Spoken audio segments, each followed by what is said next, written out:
You forgot the first rule of remakes, Jill. Don't fuck with the original.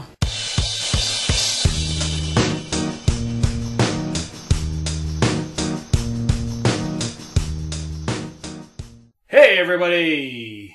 The Hunger Games Part 2 Catching Fire is out in theaters, and you know what that means? Another episode of Don't F with the Original. That's right, I'm Dimitri, Editor-in-Chief of Idiomatic and Movie Critic. And I'm Nicholas, video game correspondent for Idiomatic.com. Yes, and now you might expect us to review the first Hunger Games, but since everyone's been bitching and whining about the Hunger Games ripping off another movie, we thought, why not take a look at that movie? Yeah. See if that's true. Exactly. So, for that reason, we are reviewing The Running Man, right? Actually, no, because we have one that's actually closer in premise than that. Because The Running Man, for those of you who don't know, Stephen King's story about a bunch of people stuck in a deadly game like the Hunger Games, but there are convicts. Yes. This one actually has children as well. Indeed. Japanese movie by the name of Battle Royale. Yes. 2000, right? I think it's 2000. Excellent, then. We'll check afterwards, because that's when we do our homework. Exactly. We're in a future where the kids have grown terribly disrespectful of the adults in Japan, by which I mean they're still way more polite than North American kids are. Like, yeah. That made me laugh a little bit. Pretty much. And so the government has instituted a new law, which is the Battle Royale Act, where they'll send a class of children, it's randomly selected, onto an island to play a deadly game where they have to kill one another until only one survives. Yes. A little bit crazy. I'm not sure that would help in reality, but that's the premise. We then follow those kids as they try to survive on the island and live out some of their high school drama. You meet a lot of the characters, and almost saying more about the characters beforehand as part of the synopsis, I think would almost be spoilerish. Because you discover them through flashback as they're fighting for survival. I know, even if it's in Japan, though, you still recognize like the drama that you saw and maybe lived through as well as when you were in high school. So even without them presenting the characters per se, you still kind of recognize situations. They don't have to say as much. You can still kind of say, oh, this is what's happening right there. And, you can totally see what's happening. And I think that's why, you can really relate to that movie. It's like, yeah, I've been there. I've seen that. Oh, yeah. It's a great representation of what happens in high school. But I've been there, seen that. Not on an island killing people, but in high school is what we mean.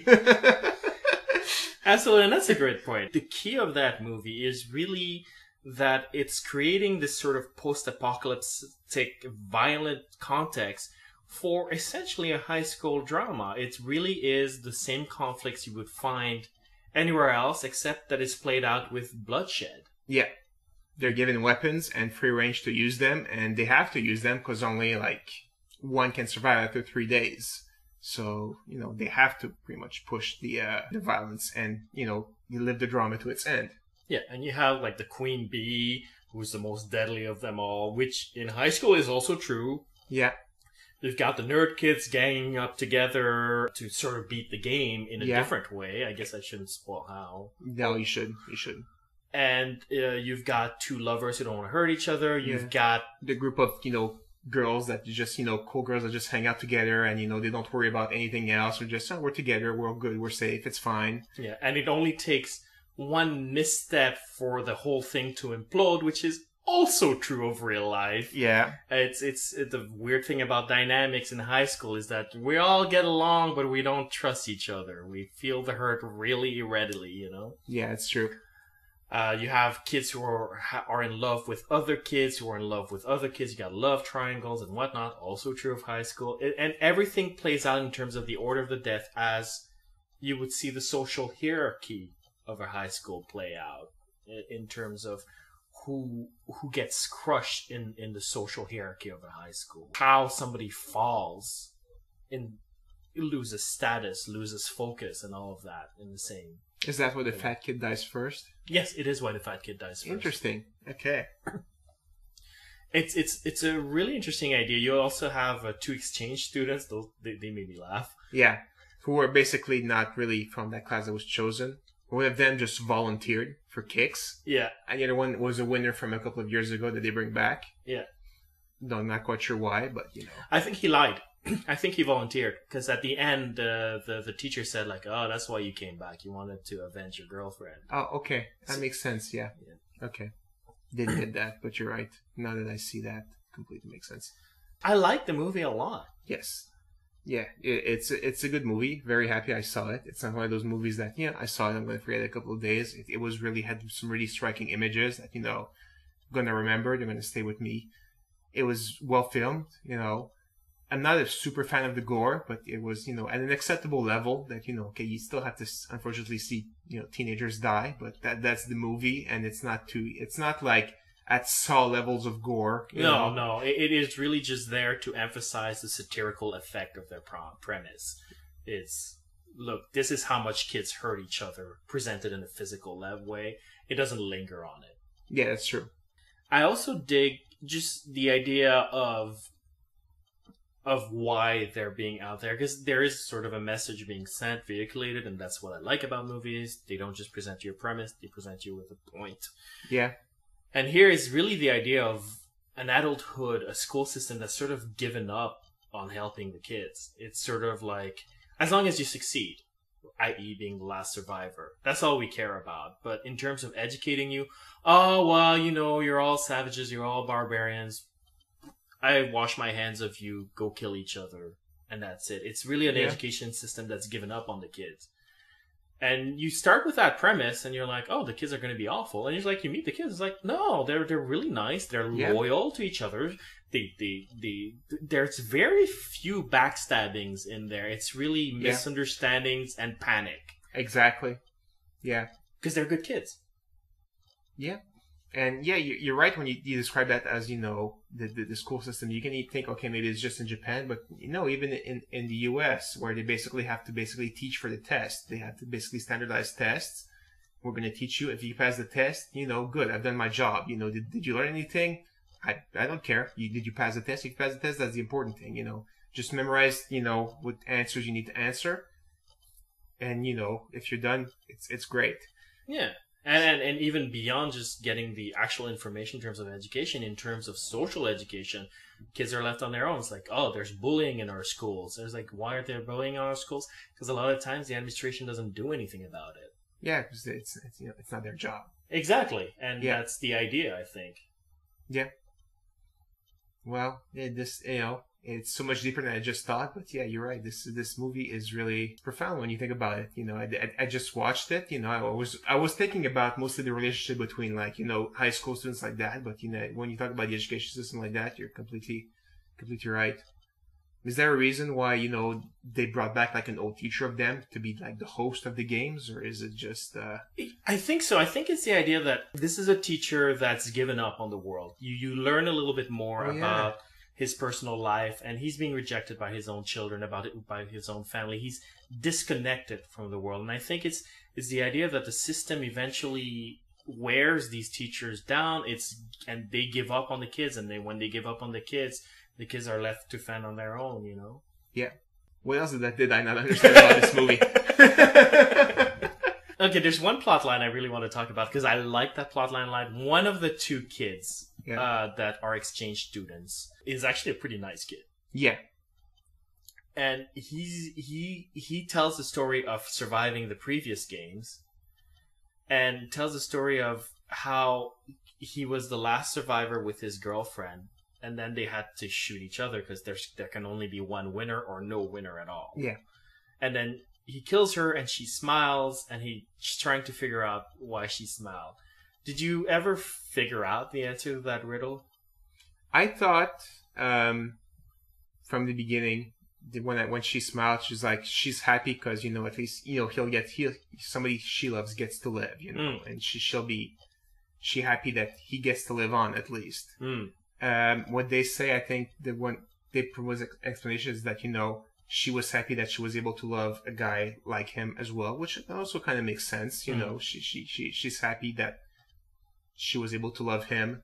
What do you think it was? I think she shot him so that he would shoot back. Yeah, that's what I thought exactly as well. That's why she smiles, because by shooting him, he gets to shoot her and she dies, so he gets to live, and that's exactly what I thought happened right there.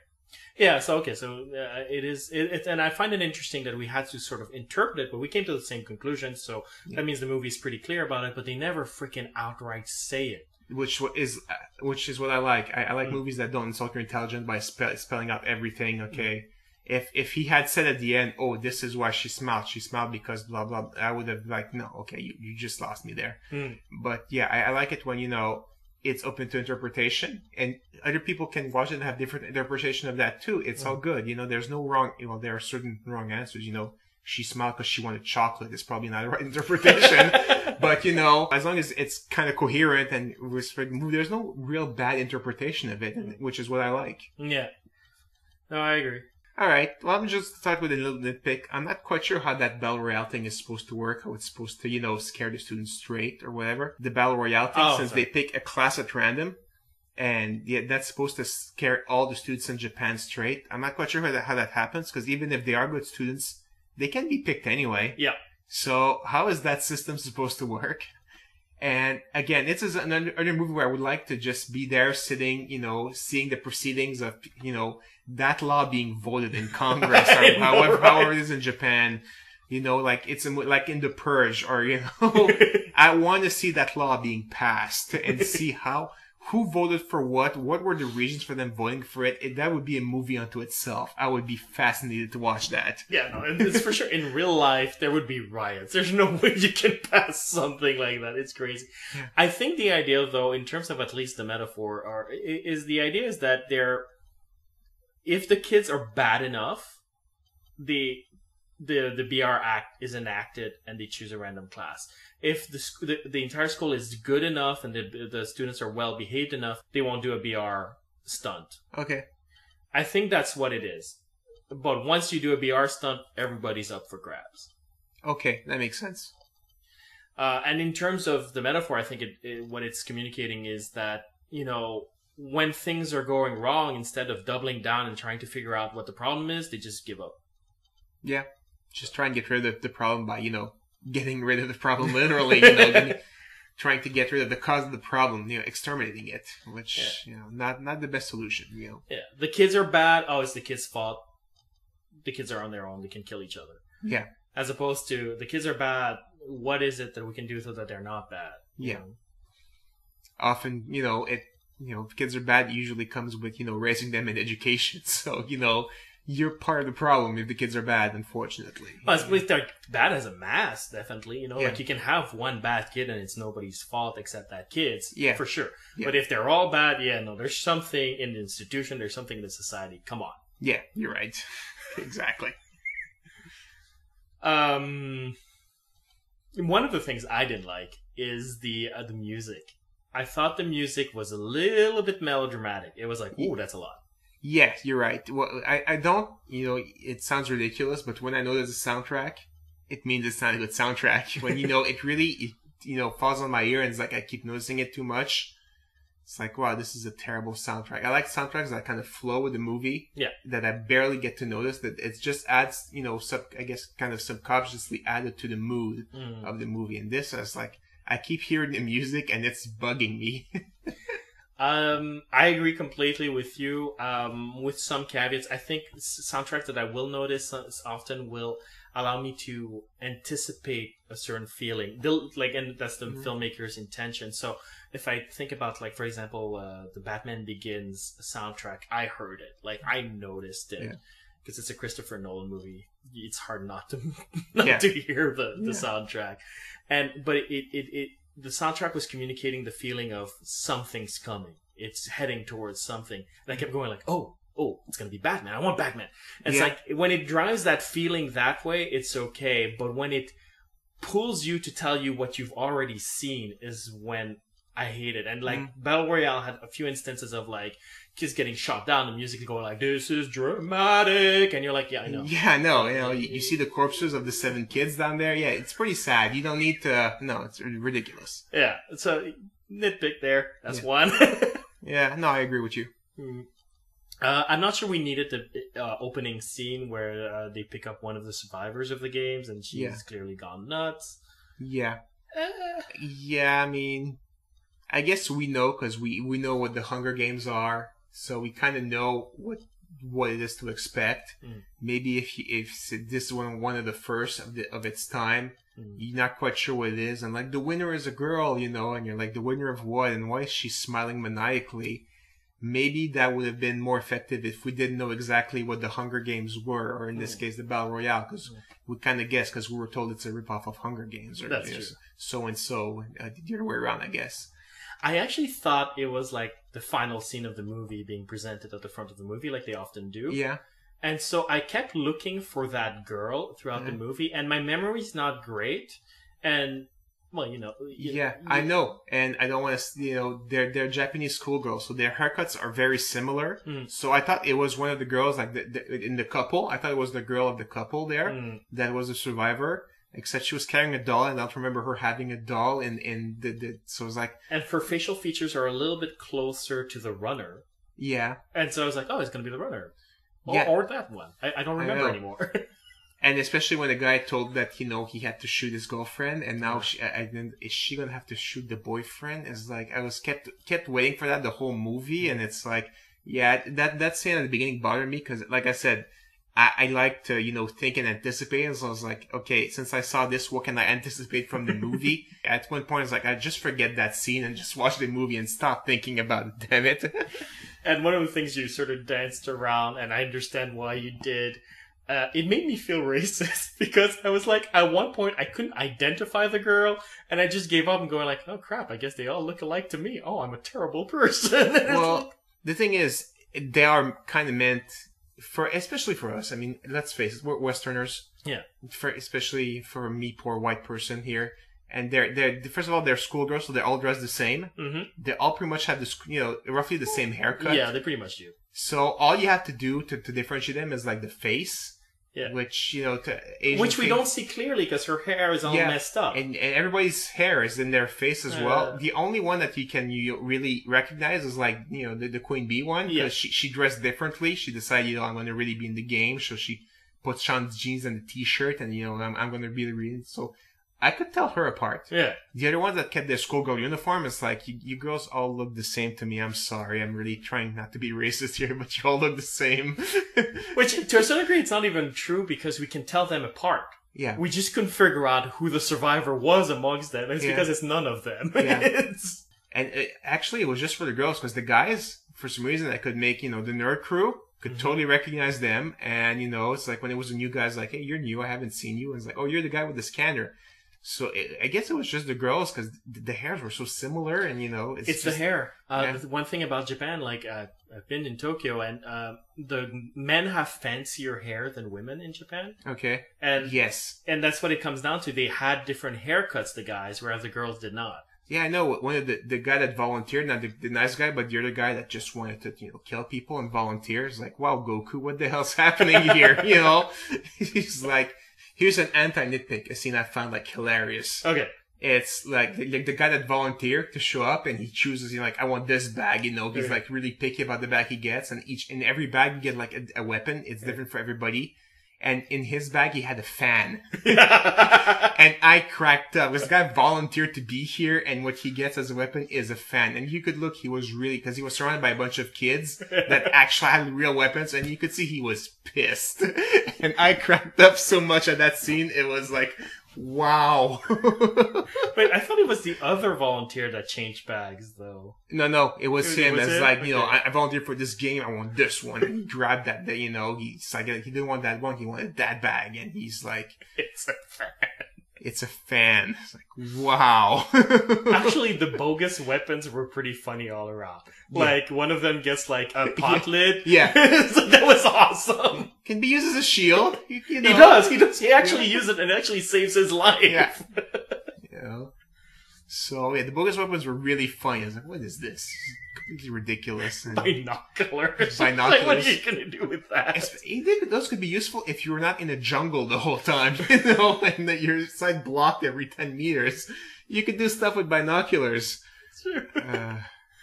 Okay, well, while we're talking about the scenes that I like the instructional video telling them what the Battle Royale is, Yeah. as if it was like an instructional video for any kid's activity, with this super chipper, almost condescending little cartoon-like woman just going like, and if you do this, oops, you're gonna go boom! Yeah. And also the teacher that's participating with her and he's answering like, hi, how are you? The teacher and everybody's like traumatized and the teacher's like all participating in the instructional video. Like, wow. I liked also that, honestly, I really wasn't sure throughout the movie who would make it to the end, and that's a nice feeling. Yeah. I also was not sure about the role of the nerd crew, you know, that they decide to try and beat the game instead of, winning the game. Yeah. And I was like, what are they planning? And it was like really interesting. And when it happens, you're like, oh, this is really cool. We're not going to say what happens because you need to watch that movie. But it's just like, oh, wow, that's pretty clever. It's awesome. Yeah, no, it's because they really flesh out all of the characters. Like, there's 40 kids, and you get to know a good 10 or 15 well enough that you think they have a shot at survival, that they're not less important than, the other set of kids or whatnot. Like, there's the girl that runs a lot, who, by the way, I like the symbolism of like the one person she kills is a good boy who has a crush on her and doesn't take no for an answer. Yeah. And she rejects him in a really, really harsh way and then emasculates him, and like, wow, that's symbolism with a capital S there. Wow. Yep. Indeed. But and the guy that she has a crush on, also this really likable character with a full, very complex personality. Yeah. Like, you watch this, you watch the couple that you see a lot, and you watch the nerds. You watch the guy with the scanner that was roaming the island trying to that's find the guy people. I was talking about. Okay, yeah.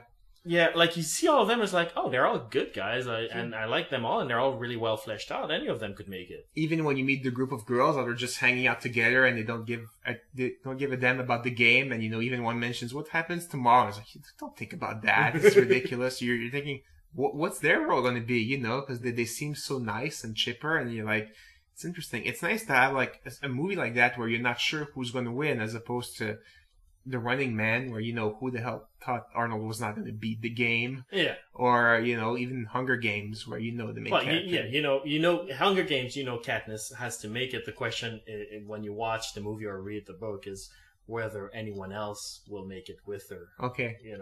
All right, so they find another way of doing that, I guess. Yeah, so I like Battle Royale for that aspect. You don't know where it's going. You really don't know. And then, they open up some possibilities where at one point you realize, wait, maybe the rules have changed. Maybe more than one person can make it at the end. And does that mean that a lot more people are candidates or not?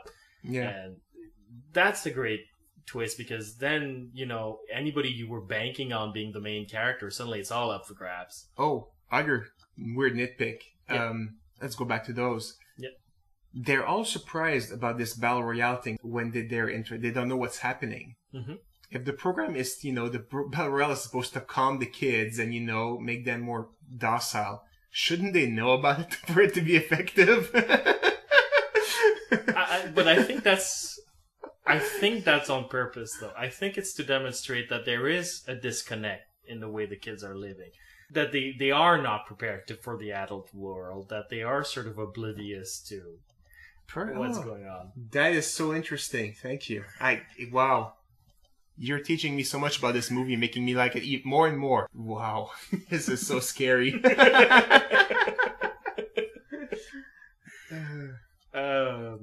So should we talk about, did the Hunger Games rip it off? Yeah, that's the big question. Did the Hunger Games rip it off? What do you think?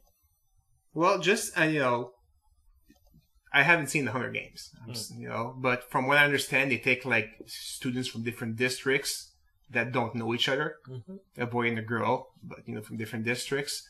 Whereas, Battle Royale, it's all one classroom of students that know each other. You don't know them yourself, but they already have their interactions between each other, their relationships and stuff like that.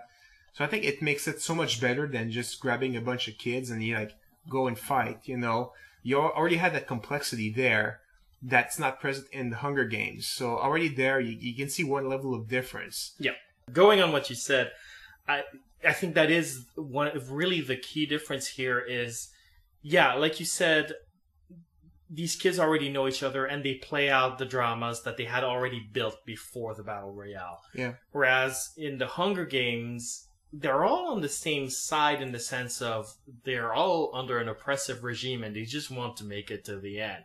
So they're all in it for themselves, but none of them are in a position to create alliances.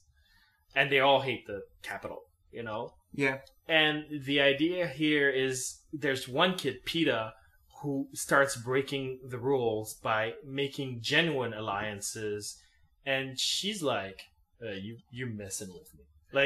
No, you're going to backstab me at the end, because that's what the kids do. I've seen it on TV with the previous Hunger Games.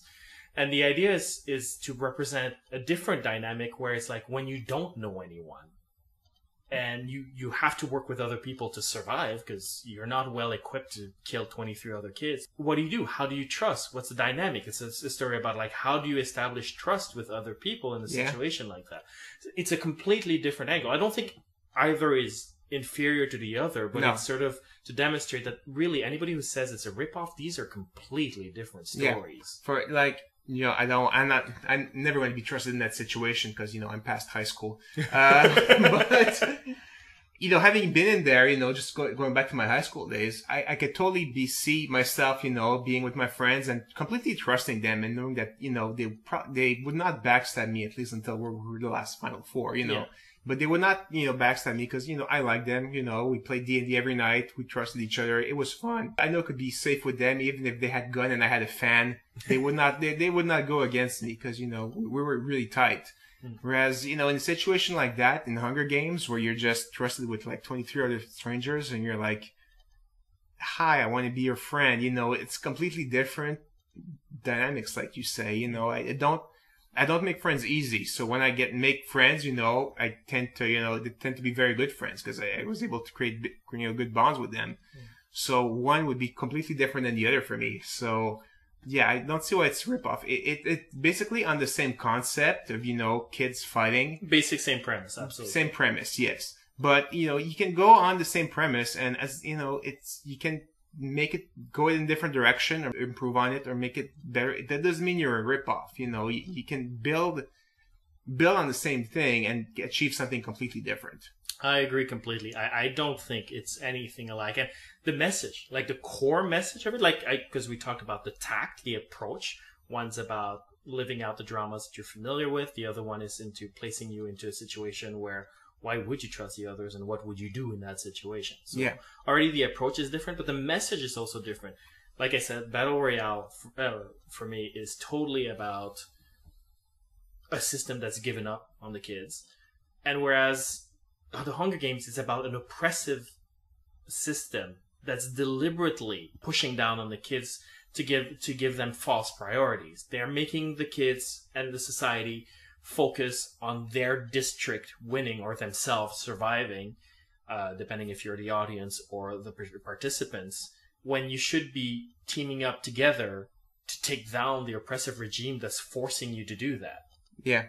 And it's about false hope. Honestly, you could take it all the way to the idea of the American dream being a lie to keep you into a system that keeps you at a disadvantage. I was thinking more about like Rome, for example, you know, where you basically, you know, kind of feed the people with bread and give them like games at the circus so they kind of forget the crappy lives they're living. Absolutely. As long as they have food and, you know, they're entertained in going to the circus every now and then, you know, life is good for them, you know, make them forget the rest of their crappy existence. Yeah. And there's definitely that layer there, but there's an additional layer as well because the winner of any district of the kids, because each kid is taken from a different district, two per district. If the kid from that district wins, the district gets extra supplies of food and whatnot, so it's totally in your interest to root for the kids from your district. Yeah. And if your kid from your district is almost about to win and is about to make you not starve for a year and then gets killed at the last minute by a kid from another district, you're going to like that fucking kid from that district. Those guys from that district, goddammit. Yeah. And you're acting that way when really your real enemy is the guy on top going like, yeah, kill each other. Yeah. Yeah, you're right. So there's that double analysis. Again, it's a completely different story from the same premise, admittedly. I don't understand how that comparison even came up, other than the superficial similarities. It's a Japanese movie, so it's probably not really readily available in the US. Mm. Somebody just saw that movie and it's like, hey man, It's alike. yeah, it's alike. It's kids fighting, and killing each other on the island. They're not on the island in the Hunger Games, right? They're in a playing field that's sort of forest-like, so I can certainly see the Okay. similarities on that level. All right, so they're fighting in the forest, and they're high school kids. So same thing. It's like Saving Private Ryan and Schindler's List both happened during World War II. They're not the same movie. You can't just look at this, the surface and say, yeah, it's the same thing. You have to look more in depth and say, well, what is this movie trying to say? What does it mean? What is it achieving? And there you go. Mm. No, I agree completely, and I agree with you. It's sort of the problem with the rip-off police, because honestly, there's not that many new ideas under the sun. There's only variations of old ideas, and that's the way it should be, because you can't reinvent the wheel every time you build a car. You have to build on the technology that already exists, otherwise you're just building a crappy car. That's how science works. There's an expression I think comes from Newton. It basically says, if I can see farther than you, it's because I'm standing on the shoulders of giants. You basically take what other people have done and you build on that. And I can, it's the same way with video games. First person shooters, for example, you take what's already been done and you try and make it better weapons, faster gameplay, stuff like that. You just keep on improving. So I can totally see that being the same thing with movies. You take one good idea and how about a twist? What if this happened instead? See what would go there, see what would happen. I'm perfectly fine with that. As if there's something new that you add to it, instead of just ripping it off and making it exactly the same, except in a different language, that's great. I like the Hunger Games a lot, like a lot. I'm really looking forward to Catching Fire. Okay. And it would have been so sad if Suzanne Collins went like, well, I guess Battle Royale did it first. I guess I'll just not tell my story. That would have been sad. Yeah. I mean, you saw both of them. Completely different viewing experience. So, I think if you just go on the superficial and you lose something, you see, okay, this has been done already, kind of. I'm going to stop doing it. Well, to quote a South Park, you wouldn't do anything anymore because The Simpsons already did it all. On that note, if you have any questions, comments, you want to share with us your love of Battle Royale or of Hunger Games, you want to point out some more similarities between the two that maybe we've missed, you can write us at mail@idiomatic.com or post a comment at idiomatic.com. We're also on Facebook. We're also on Twitter. And if you could like us on Facebook, it would help us very much. It helps us continue to provide quality content for you on a regular basis, get the support for that. So would be very appreciated. Otherwise, I'll have no choice but to take the Idiomatic crew onto an island and have them fight to the death so that I can keep only one rider. Not it.